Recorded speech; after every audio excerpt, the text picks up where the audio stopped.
On passe en moyenne 6 jours par mois devant des écrans. Comment se souvenir de tout ce qu'on a vu pour en retenir l'essentiel ? Je suis Dario et j'ai 26 minutes pour vous montrer ce qu'est, à l'heure actuelle, la culture web. Dans cette salle du temps d'écran, Internet s'affiche dans toutes les résolutions. Vous verrez des sujets potentiellement mainstream, des tendances et des phénomènes qui transforment la réalité, des questions que certains se posent, toujours, et des contenus que d'autres devraient regarder plus souvent. Ce qui se passe derrière, sur et dans nos écrans. Bienvenue dans Temps d'écran.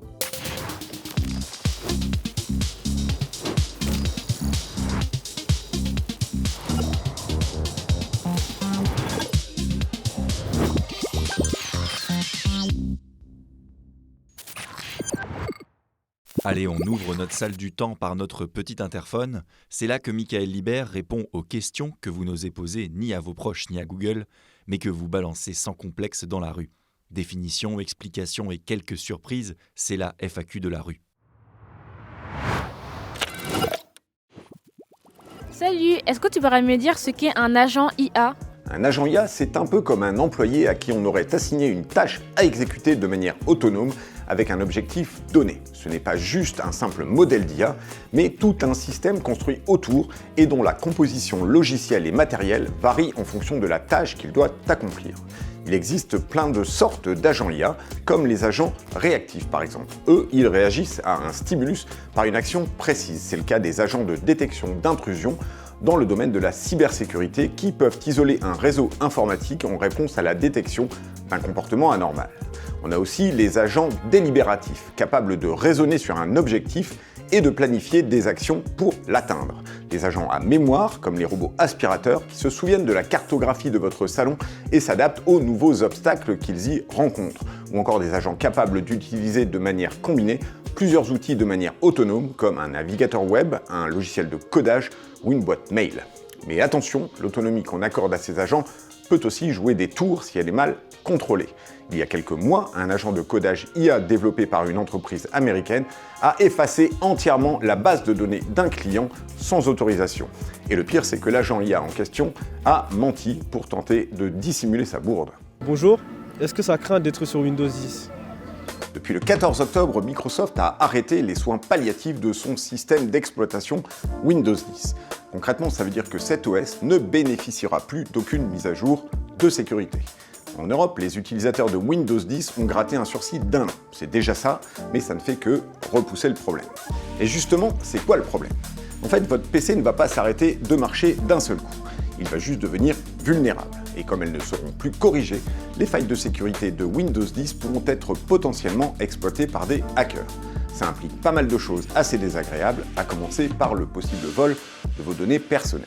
Mais pas de panique, il y a des solutions pour empêcher ça. Déjà, si votre PC n'est pas trop vieux, genre moins de 5 ans, vous pouvez le faire migrer gratuitement vers Windows 11. On ne vous le conseille pas, mais il existe aussi des astuces pour forcer l'installation de Windows 11 si votre configuration matérielle est obsolète. Le plus simple, mais aussi le plus coûteux, c'est de racheter un ordinateur déjà équipé du dernier OS, soit un neuf, soit un récent d'occasion, puisque Windows 11 est installé sur les PC depuis 2021. Changer de système d'exploitation est une autre solution en installant Linux ou Ubuntu par exemple. Et si votre ordi ne vous sert que de machine à écrire, déconnectez-le d'Internet et vous serez tranquille. Les IA génératives, ou en tout cas les IA utilisées pour stocker, elles stockent maintenant aussi dans les océans. Donc j'aimerais savoir quelles sont les conséquences pour l'environnement. On va pas se mentir, le bilan environnemental des IA génératives n'est pas ouf. Entre la fabrication du matériel, l'électricité pour faire tourner les serveurs, l'eau nécessaire pour les refroidir ou les milliards de requêtes envoyées chaque jour à l'échelle mondiale. Google lui-même a reconnu une augmentation de 48% de ses émissions de gaz à effet de serre sur les 5 dernières années juste pour ses besoins de calcul informatique liés à l'IA. Imaginez que les 2000 processeurs qui ont tourné pendant 23 jours afin d'entraîner l'IA générative de Meta ont consommé autant d'électricité que 13 000 foyers français pendant un mois. Un rapport de l'Agence internationale de l'énergie estime que la demande d'électricité des centres de données dans le monde va plus que doubler d'ici 2030. Pour vous faire une idée, ça va représenter plus que la consommation totale d'électricité du Japon aujourd'hui. En termes de consommation d'eau, l'IA est aussi très gourmande. une étude citée par le Conseil économique, social et environnemental estime qu'en 2027, les besoins en eau des IA représenteront entre 4,2 et 6,6 milliards de mètres cubes, soit l'équivalent de près de 3 millions de piscines olympiques. Pour autant, l'IA n'est pas forcément pire qu'autre chose. Pour vous donner une idée, mater Netflix pendant 1 heure émet 45 fois plus de CO2 que 5 requêtes à ChatGPT. Nos smartphones sont censés nous simplifier la vie, mais parfois, ils croulent sous des milliers de photos floues, de fichiers jamais ouverts et de notes qu'on ne relira jamais. Cette accumulation de contenu qu'on ne veut pas supprimer comporte un nom, le digital hoarding. Dans la forme d'Internet, Pauline Normand plonge dans ce phénomène qui transforme nos téléphones et nos ordis en véritables greniers numériques. Vous accumulez des milliers de photos, des tonnes de captures d'écran, des centaines et des centaines de mails non ouverts sur votre smartphone. Votre ordinateur est au bord de la saturation et vous aussi. Vous êtes incapable de faire du tri et de supprimer la moindre photo. Eh bien, ce phénomène porte un nom. C'est le digital hoarding.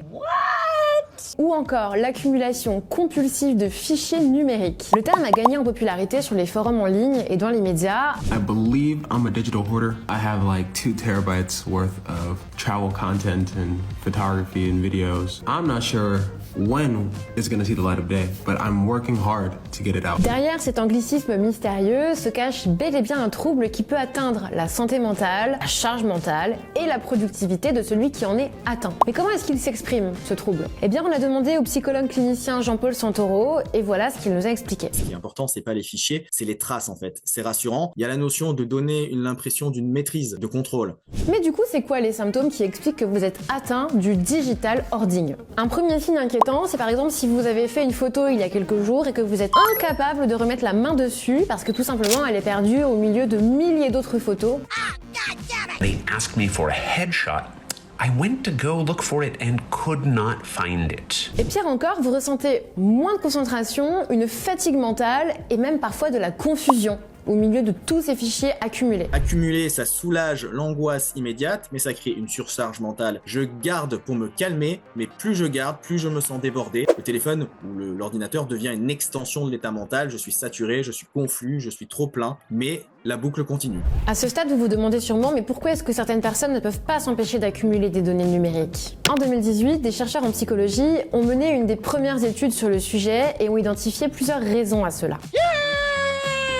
De manière générale, ce qui revient le plus, c'est je garde mes données au cas où. La peur de perdre et la peur de au cas où il y aurait une utilité, c'est un prétexte. Il y a une peur plus intime. Nos traces numériques deviennent une part de nous en fait, donc supprimer peut créer une angoisse de presque de destruction identitaire. Puis il y a ceux qui accumulent des fichiers pour d'autres raisons. Il va y avoir la volonté de garder une preuve. Ensuite, il y a aussi une autre raison, ça va être l'attache émotionnelle à une photo par exemple.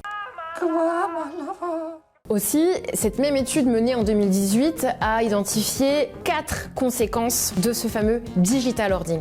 La première conséquence, c'est que ça peut avoir un impact sur la productivité. Ensuite, la deuxième conséquence, c'est que ça peut avoir des effets sur votre bien-être psychologique. En troisième position, on a des problèmes liés à la cybersécurité. Et enfin, la dernière conséquence, c'est que ça peut aussi avoir des liens avec une accumulation physique. Autre élément étonnant qui ressort de cette étude, c'est que les participants étaient eux-mêmes surpris de la quantité accumulée de données et de la difficulté qu'ils éprouvaient à ne serait-ce que envisager de les supprimer. Pour finir, parce qu'on va pas vous laisser comme ça, voici quelques conseils pour vous sortir de ce digital hoarding. Premier conseil, prendre du recul. Ça ne sert à rien de vous demander est-ce que cette photo est utile, la réponse étant non. Mais par contre, vous pouvez vous demander pourquoi est-ce que j'ai besoin de l'avoir en 1000 exemplaires. Jean-Paul Santoro nous le dit, l'idée ce n'est pas de se dire quel est le pansement, mais de se demander qu'est-ce qu'il y a sous le pansement. Sometimes you need a fresh window because you need to concentrate and you can't be distracted. Et bien sûr, vous vous y attendiez, il faut se forcer à faire du tri, mais pas n'importe comment. N'essayez pas de vous lancer dans un tri massif que vous feriez en une seule fois. La seule chose que vous allez obtenir, c'est de vous décourager devant la masse de travail à effectuer et d'abandonner la tâche. Le mieux, c'est de faire des micro-tris, étape par étape, catégorie par catégorie. Unsubscribe. Et puis, vous verrez, au bout d'un moment, au bout de quelques semaines, vous allez commencer à en voir le bout. Yes ! Et puis, vous allez aussi y voir bien plus clair. Certaines arnaques sont si bien ficelées qu'elles se fondent parfaitement parmi les vraies publicités sur les réseaux sociaux. Meta a d'ailleurs reconnu l'ampleur de ces campagnes frauduleuses, tout comme les revenus que le géant du numérique génère grâce à elles d'ailleurs. Dans son Fake-Off, Mathilde Cousin vous explique comment les identifier, comment elles opèrent et surtout comment ne pas vous faire avoir. Un colis perdu d'Amazon à seulement 2 €. Un appareil photo de grande marque bradé par la Fnac à 2 € lui aussi. Qui ne serait pas tenté par ces bonnes affaires, surtout en cette période de Black Friday? C'est par ces promesses alléchantes que des arnaqueurs tentent de vous soutirer votre argent ou vos données personnelles sur les réseaux sociaux. Pour gagner votre confiance, ils y usurpent l'identité de grandes marques. Et pour rendre le tout encore plus crédible, ils y publient des commentaires truqués sous la publicité pour faire croire que des internautes ont vraiment profité de la bonne affaire. L'arnaque est bien rodée, comme nous l'explique Victor Bessé, expert et enseignant en numérique. Quand vous arrivez sur le site, il y a un mécanisme qui est très bien fait pour piéger les gens et les happer. On pose 2-3 questions à la con qui sont un questionnaire. Est-ce que vous allez souvent chez le nom de la marque? Est-ce que vous utilisez tel produit, le produit qu'on vous fait gagner? Bon, voilà. Quand c'est fait, on va vous présenter donc, sur l'ordinateur des petits cadeaux. Des petites images de cadeaux, il y en a 12, il y en a 16, et on vous dit, dedans, vous devez trouver le cadeau, le seul cadeau où il y a votre lot que vous allez pouvoir gagner. Et vous avez 3 chances. Et évidemment, c'est truqué, vous le trouvez toujours au dernier. Donc, évidemment, effet psychologique, où vous êtes peut-être quelqu'un qui n'a pas forcément beaucoup d'argent. Vous dites, je vais avoir un iPhone, ou un Samsung, ou une Galaxy, ou peu importe, ou une trottinette, car un truc qui vaut très cher, j'en ai besoin. Je suis content, j'ai gagné au dernier moment, je ne vais pas m'arrêter en ces bons chemins.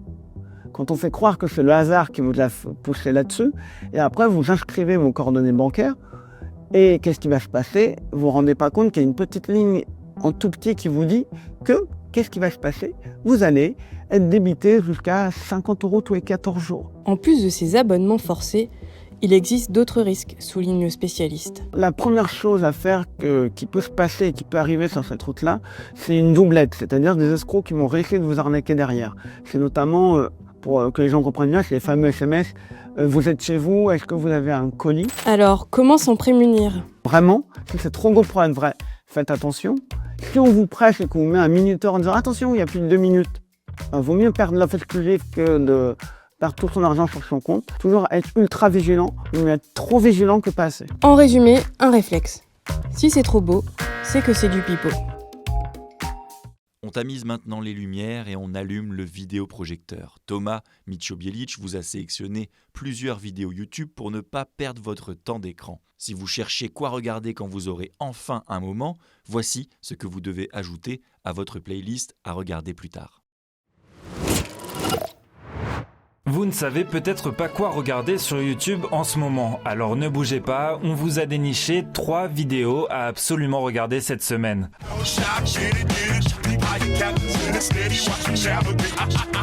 Dans cette première vidéo, on parle musique. Le règlement retrace l'histoire unique et pleine de rebondissements de Gorillaz, ce groupe virtuel qui a explosé les frontières entre animation, musique et storytelling. Il explique comment Damon Albarn et Jamie Hewlett ont créé un univers complet, comment chaque album raconte une nouvelle étape de leur fiction et pourquoi leur esthétique a marqué toute une génération. On comprend enfin l'histoire qui se cache derrière les personnages de 2D, Murdoch, Russell ou encore Noodle et on découvre plus en profondeur la relation qu'entretient Gorillaz avec Banksy. C'est un portrait ultra complet qui montre comment Gorillaz a réussi à réinventer ce que peut être un groupe sans jamais vraiment exister dans le monde réel. Parlons un peu de science maintenant. Dans cette vidéo, Try explique comment un métal peut littéralement bloquer l'exploration spatiale. On parle ici du plutonium-238, le carburant des sondes qui vont le plus loin, là où les panneaux solaires ne servent plus à rien. Problème, la NASA est presque en rupture, et sans ce métal, plus de missions vers Jupiter, Saturne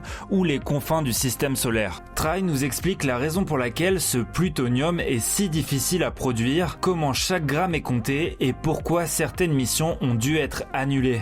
Bref, c'est une vidéo qui montre que l'espace, ce n'est pas seulement des fusées qui décollent, c'est aussi des matériaux, des limites et des dangers qu'on ne soupçonne pas forcément.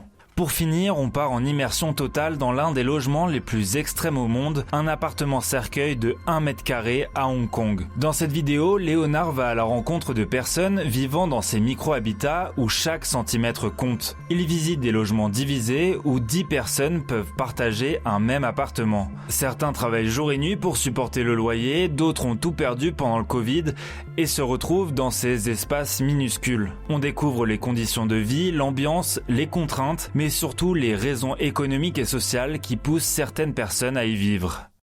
Et si Internet devenait une immense toile où chacun peut y laisser sa trace ? Sur Wplace, le pixel art se transforme en œuvre collective, toujours en évolution, où créativité et collaboration s'entremêlent. Julien Laloy vous embarque dans cet espace unique où chaque clic contribue à un dessin qui ne cesse de grandir. Voici un super lien. Vous vous souvenez peut-être de Airplace, le mouvement collaboratif lancé par Reddit où des millions de personnes ont créé une œuvre commune pixel par pixel ? Eh bien aujourd'hui, ce principe renaît, mais en version totalement libre, ouverte et surtout infiniment vivante. Et ça se passe sur un super lien, Worldplace. Quand vous arrivez sur Worldplace, vous tombez sur une gigantesque carte du monde. Enfin, une version très pixelisée du monde. Chaque pays, chaque ville, chaque océan n'est qu'un motif coloré prêt à être modifié. Et sur cette carte, une règle simple. Tout le monde peut dessiner. Tout le monde peut effacer et tout le monde peut participer. Un pixel peut être posé toutes les 30 secondes par chaque utilisateur. C'est un peu comme entrer dans l'atelier géant d'Internet. On y trouve des personnages minutieusement reproduits, des mèmes, des créatures étranges, ou juste des gens qui dessinent une ligne pour voir jusqu'où elle tient avant que quelqu'un d'autre ne la modifie. Ce qui est fascinant, c'est que Worldplace n'est pas un simple tableau collaboratif. C'est une création collective en temps réel, un espace où chacun laisse une petite trace, parfois effacée en quelques secondes, parfois protégée par une communauté de défenseurs du pixel. Parce qu'il faut le dire, ce site peut devenir un territoire, un lieu chargé en liberté d'expression, où on y trouve des alliances, des zones défendues, des artistes organisés, et parfois des batailles de pixels qui éclatent sans prévenir. Derrière cette folie colorée, il y a pourtant un geste simple, réinventer le web comme un lieu de création spontanée. Un endroit où l'on vient poser un pixel, comme on laisse un petit mot sur un mur juste pour dire « j'étais là ». Worldplace a été lancé le 21 juillet 2025 par des développeurs passionnés par les expériences collaboratives et le potentiel créatif du web. Leur idée, créer une toile mondiale toujours active, jamais terminée. Et ça a tout de suite fonctionné. En quelques semaines, des centaines de milliers d'internautes avaient déjà posé leur premier pixel. On voit ici à quoi ressemblait Paris début août dernier. Et aujourd'hui, la fresque a déjà bien changé. Ce qui rend ce site si addictif, c'est ce mélange de chaos et d'harmonie. Vous ajoutez un pixel, vous reculez, et vous voyez comment il s'intègre dans un ensemble bien plus vaste. Comme si Internet tout entier devenait soudain un seul artiste collectif. Dans un web de plus en plus personnalisé, individualisé, algorithmique, Worldplace fait exactement l'inverse. Il vous perd dans une multitude, vous mêle aux autres, vous fait vivre une œuvre qui n'appartient à personne, mais à tout le monde. Ce super lien ne sert à rien au premier regard, mais il rappelle quelque chose d'essentiel. Le web peut encore être un terrain de jeu, un carnet de dessin, un espace commun. Alors si vous avez envie de contribuer à la plus grande fresque numérique du moment, ou juste observer l'humanité dessinée en temps réel, allez sur Worldplace. Mais attention, un pixel en appelle un autre. Et comme souvent sur Internet, on reste bien plus longtemps que prévu. Un clic, un skin et 345 000 $ qui s'évaporent. L'histoire d'Obstman, joueur passionné de Counter-Strike, révèle les dérives d'un marché parallèle où la valeur virtuelle peut dépasser très largement la valeur réelle. Quentin Meunier vous montre les travers d'une économie numérique aussi lucrative que risquée en passant de l'autre côté de l'écran. Saviez-vous que des personnes possèdent des centaines, des milliers d'euros, voire encore plus, tout ça dans un jeu vidéo ? Dans Counter-Strike, les armes des joueurs peuvent valoir une petite fortune. Sauf que cette petite fortune peut disparaître du jour au lendemain et un joueur en a fait les frais. Aujourd'hui, on parle de l'histoire d'Obstman et de comment quelques objets virtuels peuvent mobiliser des sommes d'argent impressionnantes.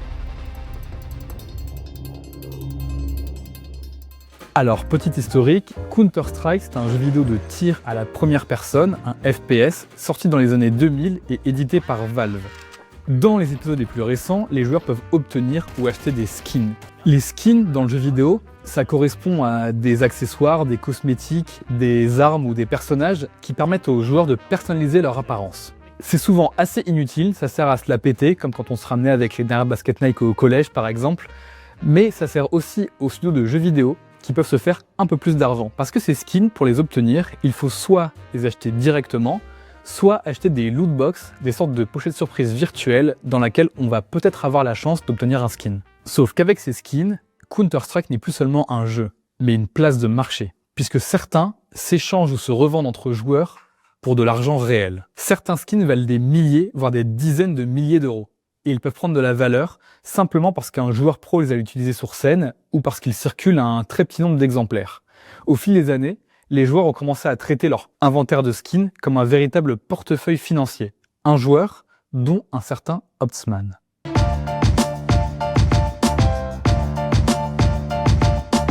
Opsman, un joueur parmi d'autres, avait constitué un inventaire impressionnant, nous raconte à l'époque, c'est-à-dire en 2023, jeuxvideo.com. Ces skins étaient sa petite richesse virtuelle, sauf qu'un jour, en se reconnectant au jeu, il découvre que Valve lui a retiré la valeur de tout son stock, l'équivalent de 340 000 $ entièrement volatilisé. Des histoires comme ça, sur internet, il y en a des tonnes, généralement anonymes. Des histoires de gens qui se font pirater leur compte, qui font des choix d'investissement discutables ou à l'inverse, qui rachètent les bons skins au bon moment avant de les rendre et de gagner gros. Mais cette fois, il y a une petite subtilité. Si les objets d'Opsman sont devenus inutilisables, c'est parce qu'en fait, il les a obtenus avec un site d'échange illégal.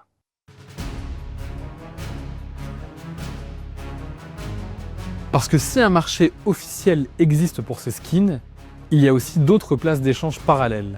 Certaines se présentent même comme des casinos où les gens jouent de l'argent réel pour avoir une petite chance de gagner un objet virtuel. D'ailleurs, pour les plus fidèles d'entre vous, on en parlait déjà en 2023 sur 20 minutes. Au fil du temps, d'autres sites ont été créés, des sites tiers qui voulaient faciliter les échanges. De simples plateformes d'échange, ces sites sont devenus de véritables business juteux de casinos en ligne avec des jeux de hasard. L'un de ces sites, CSGO Roll, s'est fait dénoncer par la concurrence. Il employait des traders qui, en l'échange de leur silence, privilégiés dans les échanges. Parmi eux, le fameux Opsman.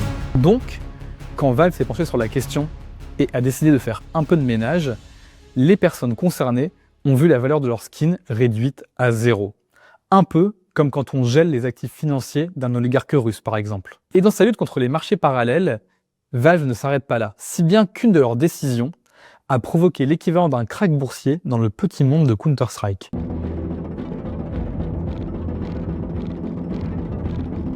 En octobre 2025, Valve a changé un peu les règles. Il est maintenant possible d'échanger 5 objets peu rares contre un objet rare. Les objets plus faciles à obtenir ont perdu en valeur et, de fil en aiguille, le marché du skin a connu un crash massif. Beaucoup de joueurs ont vendu à perte, d'autres ont échangé dans la précipitation. En tout, on parle d'un marché qui a perdu près de 600 millions de $ après la mise à jour. Certains analystes et membres de la communauté estiment que Valve cherche à reprendre le contrôle. En rendant les skins davantage accessibles via l'échange, l'entreprise veut ramener les joueurs sur sa propre plateforme et couper l'herbe sous le pied aux sites illégaux. Ce que ces épisodes nous apprennent, c'est que parfois, certaines possessions numériques qui nous paraissent insignifiantes peuvent faire l'objet d'un véritable marché, avec des traders, des investisseurs, des collectionneurs. Mais contrairement à la bourse classique, les régulateurs sont absents. Sur Counter-Strike, le marché se stabilisera peut-être, mais la leçon est claire, si les économies virtuelles peuvent rapporter gros, à la bourse comme au casino, il y a aussi le risque de tout perdre. C'est le moment de refermer la salle et de faire une pause loin des écrans. Merci d'avoir suivi nos recherches, nos trouvailles et tout ce qu'on a voulu partager avec vous ce mois-ci.